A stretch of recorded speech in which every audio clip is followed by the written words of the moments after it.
வணக்கங்க. இது அங்காளம்மன் சத்யா வீடியோங்க. முருகரோட அறுபடை வீடுகளில் நாங்கள் கடைசியாக பார்த்தது பழனி முருகருங்க. பழனி முருகரை பார்க்கணுன்னா அங்கே ரோப் கார் வசதிலாம் இருக்குங்க. அங்கே ஃபோன் அலௌடு இல்லைன்னு சொன்னாங்க. அதனால தான் இந்த வீடியோக்கள் எதுவுமே பழனி முருகரோட வீடியோக்கள் கிடையாது. எல்லாமே திருச்செந்தூர், திருப்பரங்குன்றத்தில் எடுத்ததுங்க.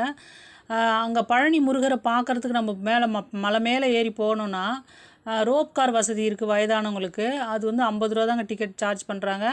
அது ஒரு நிமிஷம் 2 நிமிஷத்துலேயே மேலே கொண்டு போய் விட்டுடுது. ஆனால் என்ன ஒரு விஷயம்னாங்க, அது 9 பேராக தான் கூப்பிட்டு போகுது. அதனால் என்ன, டிக்கெட் எடுக்கிறதுக்கு டிக்கெட் எடுத்து அந்த ரோப் காருக்கு வெயிட் பண்ணுறதே ஒரு 3 மணி நேரம் 3.5 மணி நேரம் வெயிட் பண்ண வேண்டியது இருக்குங்க. அதுதான் அங்கே கொஞ்சம் சிரமம். அப்புறம் மலை மேலே போயிட்டு நம்ம முருகருக்கு க்யூவில் நின்று தான் முருகரை பார்க்கணும். நாங்களும் அப்படி தான் பார்த்தோம். என் கூட வந்தவங்களாம் கொஞ்சம் வயதானவங்க தான். ஆனால் அந்த முருகரை கிட்ட போய் பார்க்கும்போது நாங்கள் எங்களோட டயர்டெல்லாம் போய் ரொம்ப மனசுக்கு சந்தோஷமாக இருந்ததுங்க. முருகப்பெருமானை பார்க்குறது அவ்வளோ ஈஸியான விஷயமே கிடையாதுங்க. ஏன் அப்படி சொல்கிறேன்னா, அப்பனுக்கே பாடம் சொன்ன சுப்பையா அவர். என்னென்னா, எல்லா கோயிலுமே அவர் கோயில் எல்லாமே மலை மேலே தான் இருக்குது. ரொம்ப சிரத்தை எடுத்து மலையில் ஏறி அவரை பார்த்தா தான் அவரை பார்க்க முடியும். மற்ற கோயில்கள் மாதிரி கீழே தரைத்தளத்தில் இருக்கிறதுனா நம்ம ஈஸியாக போய் பார்க்கலாம்.